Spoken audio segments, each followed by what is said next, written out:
Hi, Mom. So I got my ticket home from Europe. I get back on June 6th, but it's a really late flight because that was the cheapest, so it gets in at midnight. But don't worry, I'll get a shuttle from the airport so you don't have to pick me up. Like, really seriously, you don't have to. Okay, so love you. See you soon. Bye.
Dear Katie, so much has changed, even just since you've been away.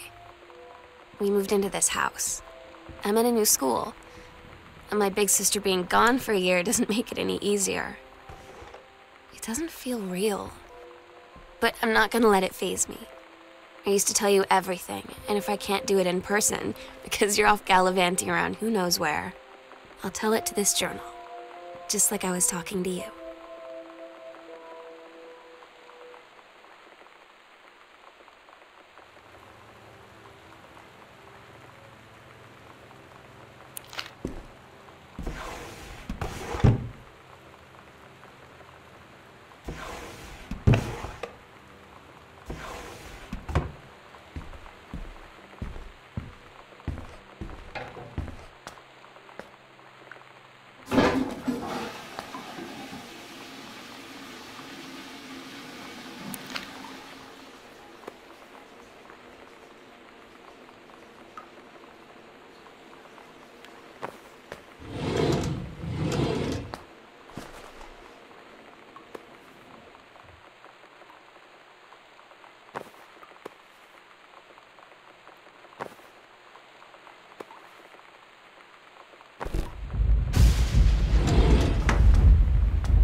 Sam.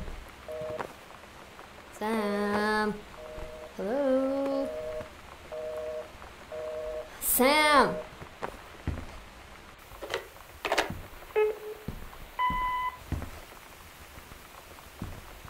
Sam, where are you? Really? I need to talk to you. Please be there.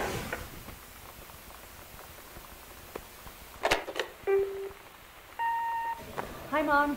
So I got my ticket home from Europe. I get back on June 6th, but it's a really late flight because that was the cheapest, so it gets in at midnight. But don't worry, I'll get a shuttle from the airport so you don't have to pick me up. Like, really seriously, you don't have to. Okay, so, love you. See you soon. Bye.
Oh my God.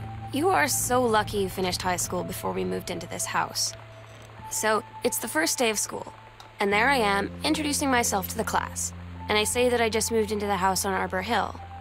All of a sudden, every kid in the room turns and just stares like I suddenly transformed into a mutant. I just stood there, wishing pretty hard for a rewind button. Because now maybe nobody knows my name, but they all know who I am. The Psycho House girl. Great.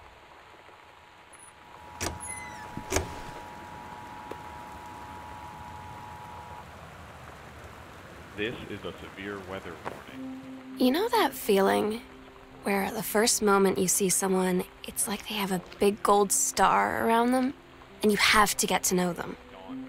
Well, there's this girl. I think she's a senior. She's usually dressed kind of punk. But sometimes I see her in this, like, army uniform. And she's always drawing in this notebook, looking so intense. I had no idea how I would ever, like, have an excuse to talk to her. Till I noticed she and her friends hang out and play Street Fighter at the 7-Eleven every day after school.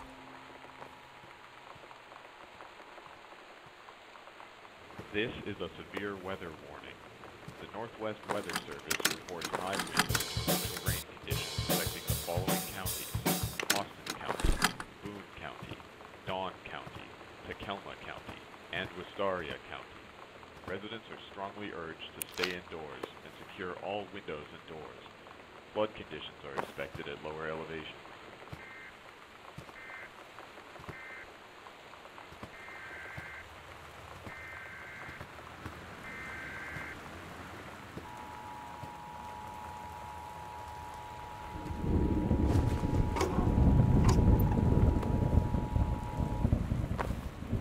This is a severe weather warning. The Northwest Weather Service reports high winds and torrential rain conditions affecting the following counties: Austin County, Boone County, Dawn County, Tacoma County, and Wistaria County. Residents are strongly urged to stay indoors and secure all windows and doors. Flood conditions are expected at lower elevations.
Somehow I always knew that someday we'd be through.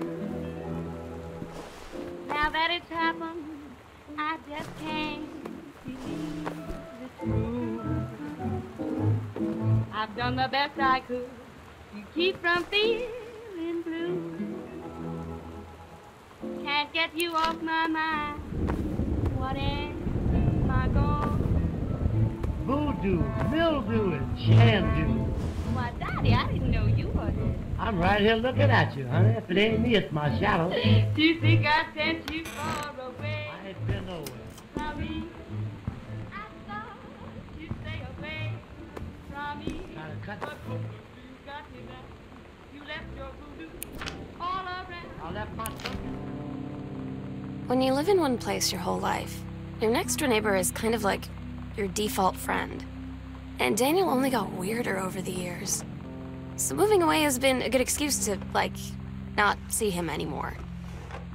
But he did always have the good Nintendo games. Maybe I'll give him a call.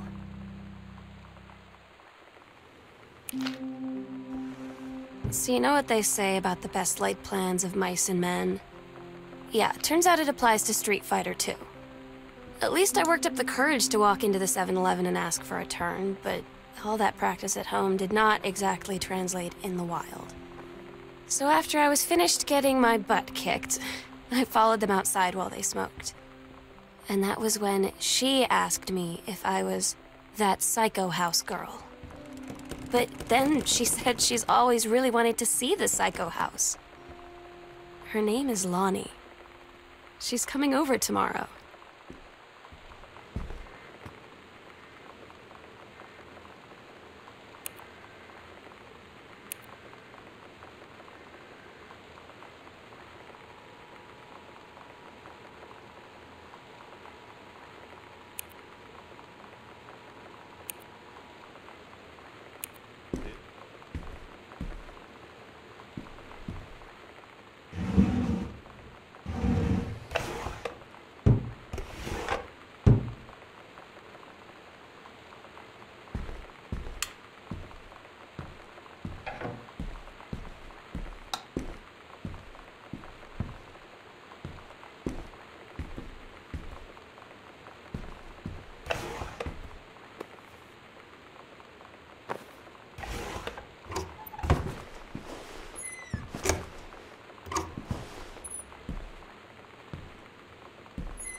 It's weird hanging out with girls. Daniel was around ever since I was little, and other girls? I don't know. But being around Lonnie is like instantly just right. I gave her the grand Psycho House tour and took my revenge on Super Nintendo. And it was like, I don't know, I finally found someone I feel normal around. I drove her home and she gave me this tape and said, "You have got to listen to this." I haven't stopped playing it since.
We're so cool, yeah, yeah. Yeah, we're so cool, cool. We're so cool, yeah, yeah. Fuck you too, cool schmuck.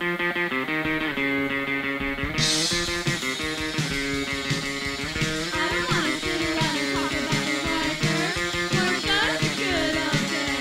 I don't wanna wonder if you're gonna say hello. I don't wanna wonder if you're gonna walk away. I don't wanna hear how many friends you have. I don't have any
Lonnie brought her hair dye over today.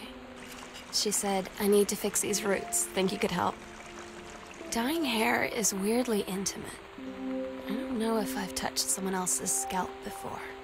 That's pretty intimate, right? It felt intimate. We looked in the mirror together after, and I expected her to say something about how it looked crappy, or good, or whatever. But that's when she said, "You're so beautiful." And she was looking at me. Right in that moment, I wanted to say something, but I waited, and the moment was gone.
Sometimes you just have to lie to Mom and Dad.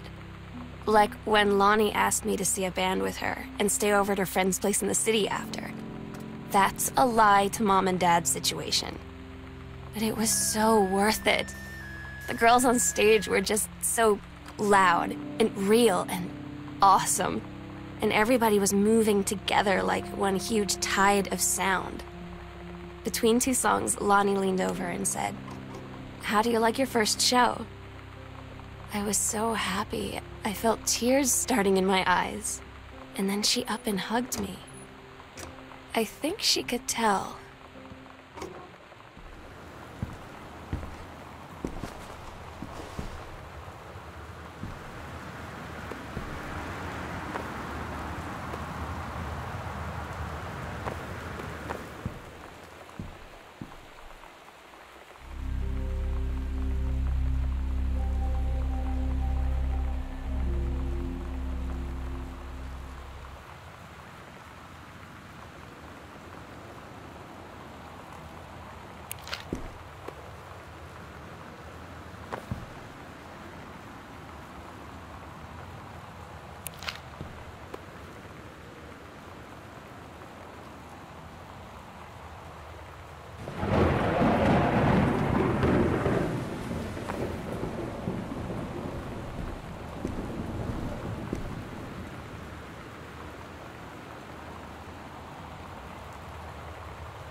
At Todd's brother's place after the show, there was only a futon to sleep on, so Lonnie and I shared it.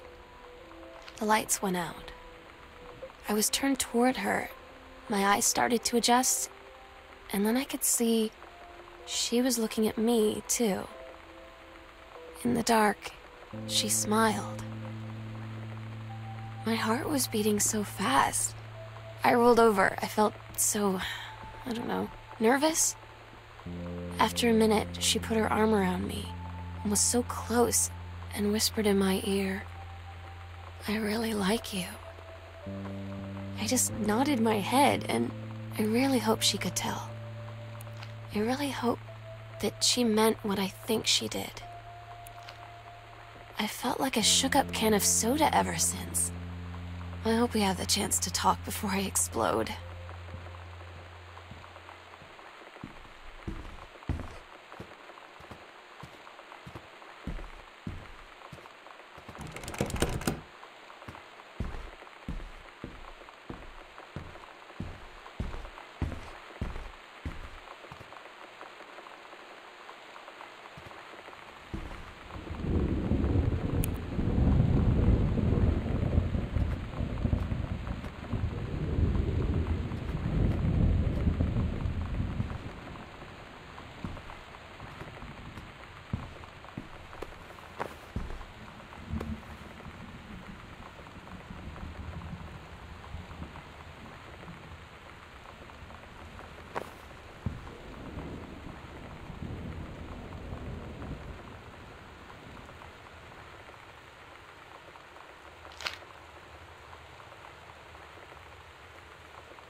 Lonnie came over today, but everything was different. She was sitting at my desk chair, and she wouldn't look at me. Finally, I asked her what was going on. She said she felt like she'd done something wrong that night in the city. Like I must think... But I said no. There was nothing wrong. I just wanted to say... But I couldn't find the words. It felt like I was gonna cry, but I wasn't sad. She got up and sat next to me on the bed. I looked at her. Lonnie, do you think you could ever... And that's when she kissed me.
It's different now.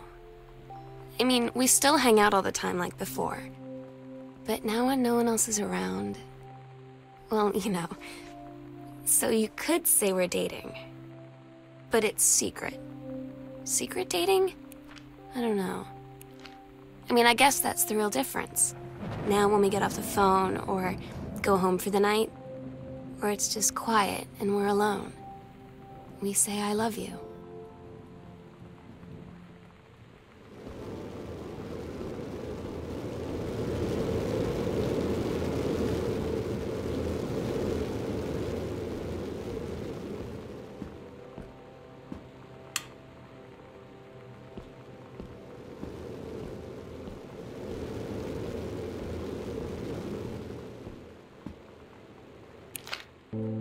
I'm so stupid sometimes. I was telling Lonnie that I got into my college summer program thing, and I was all making plans like, you should come visit me, stay in my dorm room. But she said, Sam, I ship out on June 6th. I was like, ship out? To where? She said, to basic training. What did you think I was doing all that ROTC stuff for? I guess she's been planning to join the army right after high school since she was like 12. And I guess she's really going to do it. So I was like, after graduation, I'm just never going to see you again? She said, let's just have fun while we can.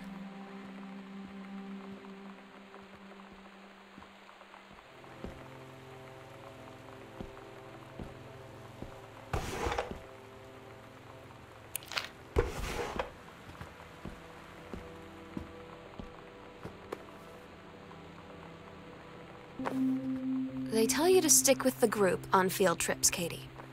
There's a reason for that. Lonnie and I snuck off on the side paths at Multnomah Falls and got a little lost. Okay, a lot lost. Like, for hours. Right before the bus left, we found a trail and came running down the path, soaked and covered in mud, shouting for the bus not to leave. The school called home. Mom and Dad said, you didn't get into trouble like this before you met that Lonnie girl. But I don't think they know about us. The kids at school, though. Todd's band lost their singer. Todd said he sucked. Lonnie said he got sick of Todd's shit, and he was complaining about needing a new singer. So Lonnie was like, I can sing. And they were all kind of like, you can? And she was like, probably. But she's been rehearsing with them for like a week now. And I finally got to see them play in Todd's basement today. And she's actually really amazing. I feel so proud when she's on stage. It's incredible being in awe of someone you love. So everybody knows it's like a temporary situation till she ships out in June. But till then, I'm gonna be at every single show.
I don't get Lonnie sometimes.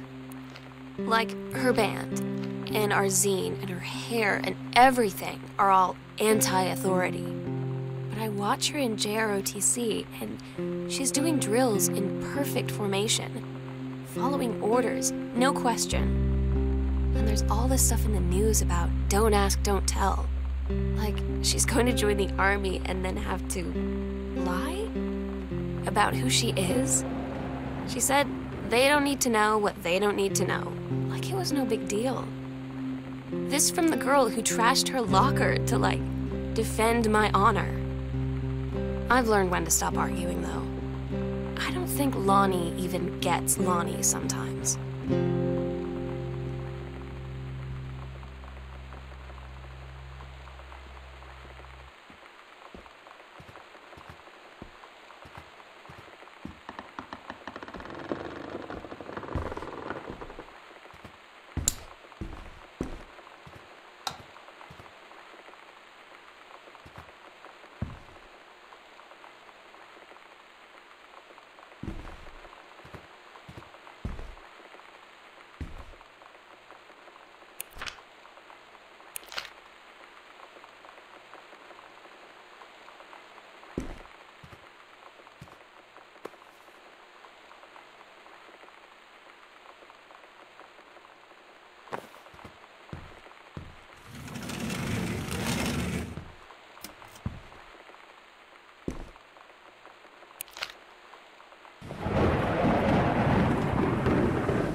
had an interesting talk with Mom and Dad tonight.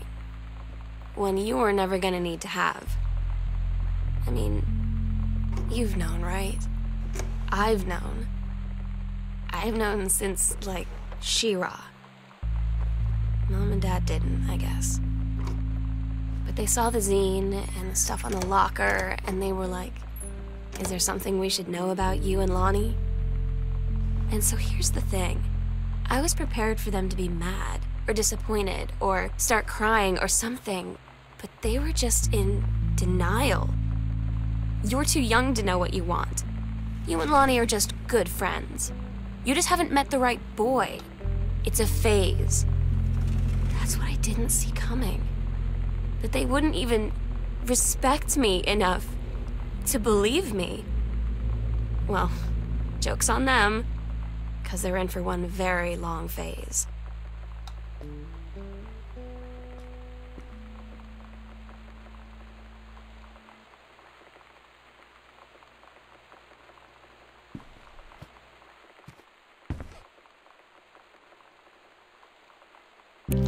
Lonnie had her going away show with her band tonight. She's so incredible on stage. When she was singing, I could practically forget everything. That we only had 48 hours left. That I don't know what comes next. That I can't live without her. Then she dedicated the last song to me. I couldn't take it. I was out on the curb in the alley, sobbing till my ribs hurt. I would follow her anywhere, Katie. But I can't. Where she's going. After a long time, she found me. She said she was sorry. She said, I wish things could be different. I just wanted to make you happy. I said, I don't think you can anymore.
We agreed our last night together would be our happiest ever, and we'd forget tomorrow was going to come at all.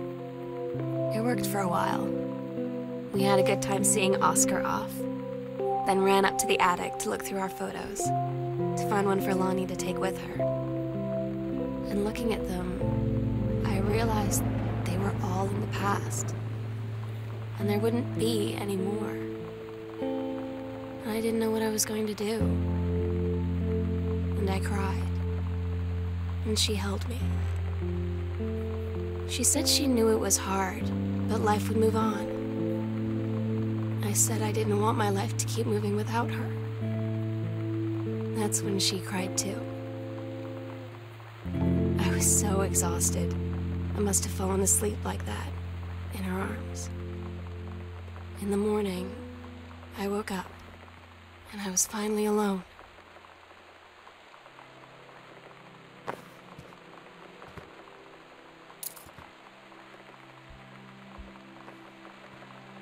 The sunset light in this house is the saddest thing I've ever seen. I just want to sleep. When I'm in the attic, it almost feels like Lonnie could still be here. She's just downstairs. I'm just waiting to hear her pull down the hatch and come running up. Maybe I'll go up to the attic and wait.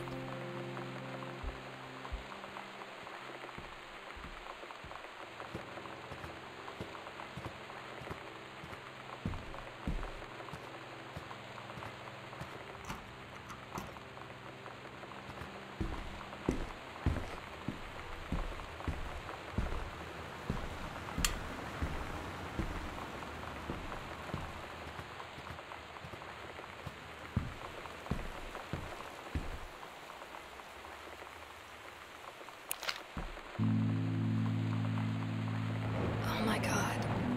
Katie, I fell asleep in the attic, in Lonnie and my old spot, and I missed the first 2 calls. I just barely caught the third one before the machine got it. And it was Lonnie, on a payphone. She'd been on the bus to Basic, and she said she couldn't think of anything but me and us, and that she couldn't go through with it, with the Army and being apart and all of it. And so she got off the bus in Salem. She said, "Sam, I want you to pack up everything you can and get in your car and come find me. And let's just drive until we find somewhere for us." And she asked me if I could do that. And I said yes. Yes.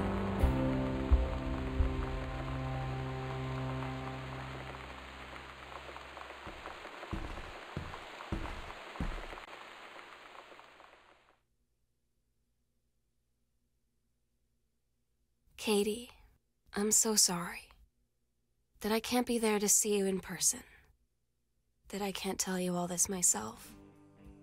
But I hope as you read this journal and you think back, that you'll understand why I had to do what I did. And that you won't be sad, and you won't hate me, and you'll just know that I am where I need to be. I love you so much, Katie. I'll see you again someday. Love,